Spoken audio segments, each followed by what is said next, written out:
Hi everyone, my name is Dr. Marla Parker. I am a professor of public administration at California State University, Los Angeles, and I am also recovering from burnout. So as a professional woman of color, it's something that I, along with many of us, have experienced, and I am so grateful to be partnering with my dear friend Jessica Jacobson here, who runs Nourish Academy, Nourish by Jessica, and she is a certified wellness and life change steward. She helps people, specifically women in sales, on their way to becoming the best that they can be for themselves, for their profession, and for those whom they love. And so I'm so grateful that Jessica and I could be here today, for me to support her with her work in creating wonderful online content with Nourish Academy that walks women in sales through the journey of, again, becoming their best selves, their most authentic selves. And so Jessica is not just someone who wants to help women in sales, but she is a woman who has been in sales for 15 years. Yes. So she knows what she is talking about.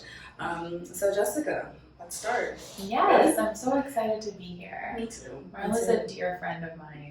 We've had parallel journeys, both growing up in Detroit. We met in Chicago, attended the same church, even had the same chiropractor. Yep. And it wasn't until both of us, actually life brought us both to Arizona. Marla was working for ASU. I took a sales job there. So we didn't really get close and become dear friends until Phoenix. Yeah. And now Marla's in LA, I'm in Denver, Colorado. But we've just had these parallel journeys and now meeting in the wellness realm. So just super grateful for you. Absolutely. And as part of being good friends, we have seen each other in our burnout, in our burnout crises. So that's where I'd like to start. I just want to ask you a few questions about your story with burnout and how you knew you were in burnout and what you did to help yourself overcome burnout. So as a woman in sales, what were some of the things that contributed to your burnout? So specifically, I would say definitely working the long hours. So as many of you know, whether you're in sales, in a corporation, the long hours led to a great deal of burnout. So having to hit those high quotas, some of the time even unrealistic quotas. So if you're in a culture where they're kind of setting you up in a very revenue-driven environment, the quotas can become very unrealistic. You start to have to work very long hours. You start to work a day where you're not really taking any breaks. So really just kind of like pushing through lunch, not taking time for yourself, and just having to really be on, operating on all cylinders for 10 to 12 consecutive hours. And then even having to take your work home with you. So, getting home in the evenings, having to catch up on emails because you didn't have time to really do it during the day. So it's, just working almost around the clock oftentimes. Contributed to a lot of my burnout. And then what I noticed when I was getting finally home, I was so exhausted and needed a form to, a way to unwind. So that often included having some wine, and that became a regular habit. So always feeling, always operating kind of with a lack of energy. Got it. Okay. Okay. And those are really good points, and I'm sure that all of us can relate to this need to push ourselves. But in places like sales, it can be even more pressure, right? So how did you know that you were burned out? I mean, I would say just really not having a desire to keep up with the things that I knew were going to nourish myself. So not making time for the gym, not, being on a consistent healthy diet, not feeding myself with the things that I knew that my body and my spirit so desperately needed. just because I felt like I didn't have time, and I just didn't even have like the mental clarity to know where to start. So it was almost like operating on a hamster wheel. Like it was like Groundhog Day. So your alarm goes off in the morning, you're grabbing coffee on the way to work, you're just rushing to get there, you're just trying to get through the day. 8, 10, sometimes 12 hours later, you're headed home, and you're working into the evening. Right. And then starting the whole cycle over again the very next day. So by the time, the weekend hits, and I was even working Saturdays at some, points in my career. So I'd have one day, and I would usually sleep that entire day away. So I wasn't making my health a priority. I wasn't making spiritual wellness a priority. I was suffering in my relationships because it just became all about work. And I just knew that I was at a place where I was just stuck on this like hamster wheel, if you will. So do you think being a woman that put extra pressure on you to meet sales goals, and did it put extra pressure on you to dig yourself out of this burnout hole, you think? I'd say yes, for sure. I mean, especially as women in sales, you're trying to keep up, you're trying to, work harder so that you can kind of prove that you can do, the job as well, or if not better, as your male counterparts. And also just not having like a lot of support. So being in a culture where, they don't offer the adequate training, and they don't tell you like, hey, it's okay to take some time off. And I mean, some of you may be mothers and, wives, and I mean, I don't have any children, but I know that, women who then have families, and, you're trying to balance all these things. And it's just like at some point you get so completely wiped out. Right. So what was a starting point for you when you said, you know what, I have to change. I cannot continue to be on a hamster wheel. What was that moment for you that made you say, I've got to do something? And what was your first step? So the moment for me, unfortunately, was back in 2007. So I had basically, I was only 2 years in to my sales career. I had moved to New York City. I started working for one of the largest pharmaceutical companies in the world, and I basically started to just completely and rapidly deteriorate. Oh, wow. So for me, it was health issues that brought me to like my low and forced the change. So about 1.5 to 2 years into my sales career, I started having panic attacks. I was having terrible bouts with anxiety, depression. I was having physical symptoms of stress and anxiety. So they were manifesting physically, and I didn't quite know what was happening. I started seeing all these doctors. I was on prescription medication. And it got to the point where I was like, I don't want to live like this the rest of my life. So I started to research holistic medicine, and I started seeing holistic doctors. I enrolled in the Institute for Integrative Nutrition, where I started to learn not only how to manage myself and reclaim my own health, but then I started to also learn to coach other women. So that was really where my journey started. A little over 10 years ago, where I just experienced a complete breakdown in health. And it's interesting because one of the things that I've been learning with burnout recovery is that it can sometimes be cyclical. So you can be doing well with it for a while, but then if you don't see your blind spots or address them, you can go right back into that burnout cycle where you're pushing yourself, you're not taking care of yourself. And so you have to ask, am I giving myself Band-Aids, or am I having some kind of a transformational change? And transformational change is what you are all about, especially with burnout recovery and having women in sales be their best authentic selves. So can you speak a little bit more about that, about just the transformational piece? Yeah, absolutely. So I've been undergoing the transformation over the last 10 plus years. And I really noticed that it started with physical health. That was really my wake-up call.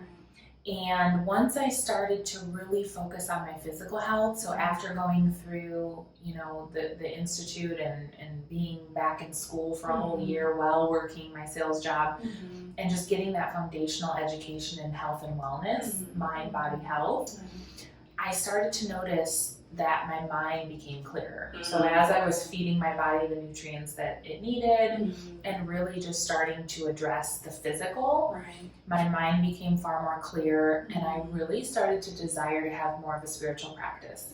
So that was really where I started to, you and I met in church. Started to realize the importance of morning mindfulness, gratitude exercises, the power of prayer, the power of meditation. And that spiritual journey led into my relationships.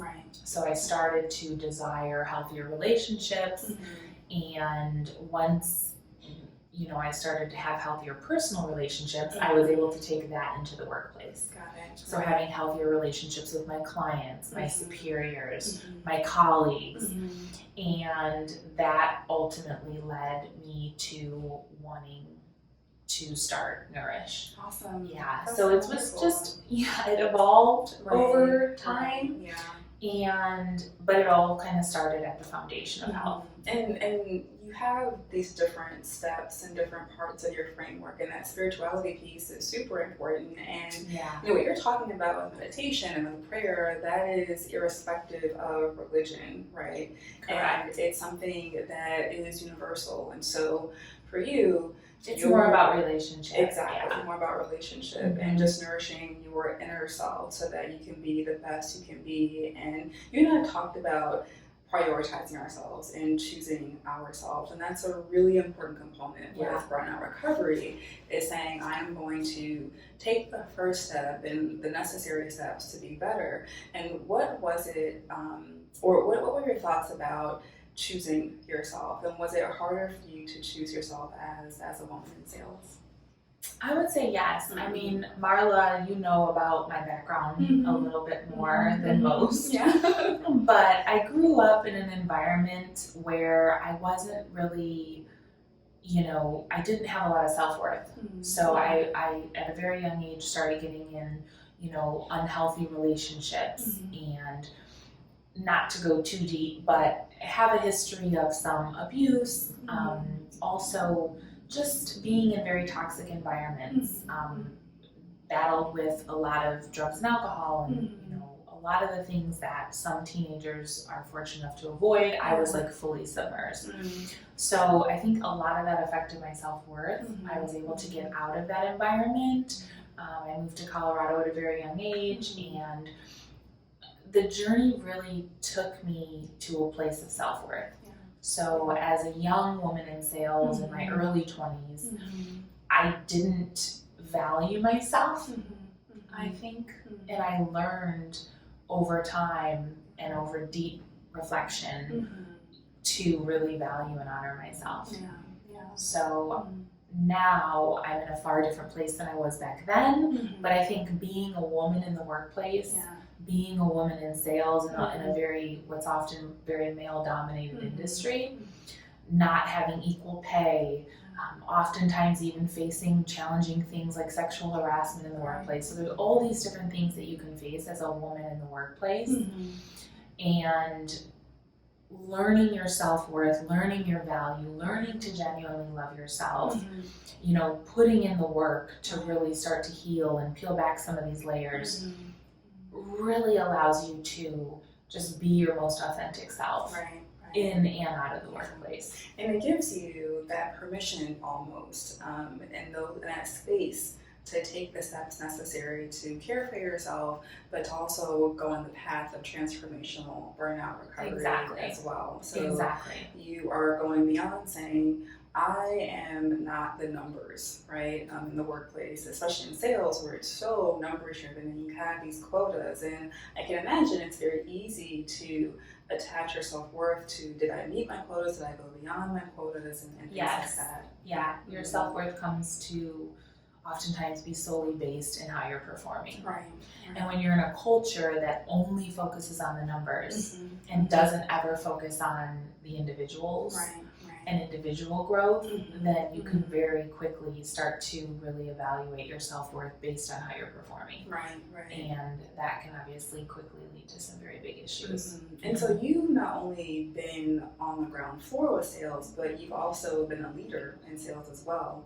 And that's one of the things that's going to be really important in the future, is making sure that leaders are aware of how to support people, women in sales or whomever, in burnout recovery and burnout prevention as well. So what were some of the things that you wish you had from your leadership that you think other leaders should know to support women in sales with their burnout recovery, but also burnout prevention?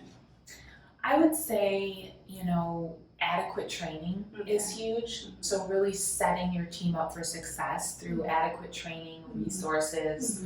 I've worked for companies that have provided amazing training, and I've also worked for companies where it's just like hit the ground running. And not only training in how to become an expert on your product, sales tactic training, but also being able to create a culture where it's okay to also learn about how to take care of yourself. Not saying providing like a full-blown wellness, training, but more so just it's okay to ask for help. Breeding cultures that say it's okay to, take time off. Understanding that there's a business that needs to be run, there's quotas that need to be met, there's revenue goals. These are all parts of running a very successful business, but also saying that I care about you as the individual. For women, if that means if you have an entire, female-dominated team, having a place where they can go to nurse, just setting up a culture that says we care about all of our people.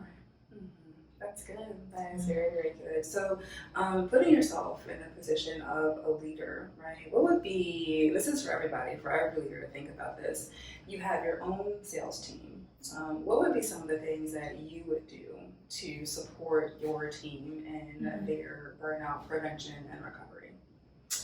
I would say, specifically speaking, I would say bringing in people that are experts in the industry. So having designated training or additional training, if you will, maybe once a quarter, where you say, hey, I'm going to get my team together and we're going to go through some additional wellness training, ways that your team can become healthier, mind, body, setting aside time for your team to really be able to kind of regroup, unwind, enjoy some time together as a group. Team building exercises are huge.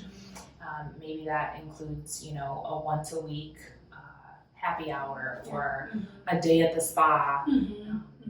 Getting constant feedback from your team, kind of checking in, devising sales plans that are achievable and realistic. And then encouraging your team to, really just immerse themselves in ongoing training that's devoted more towards health and wellness. Awesome, wonderful. So just one last question for you, okay, that I think is really important for the audience to know. What do you want to say to women in sales who are burnt out?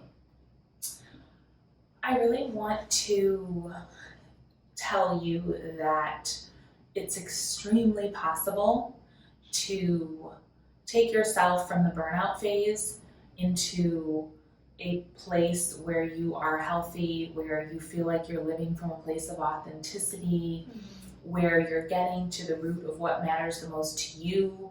So I've been there. I have been there through my career. I was there at the very early stages of my career where I was experiencing extreme burnout.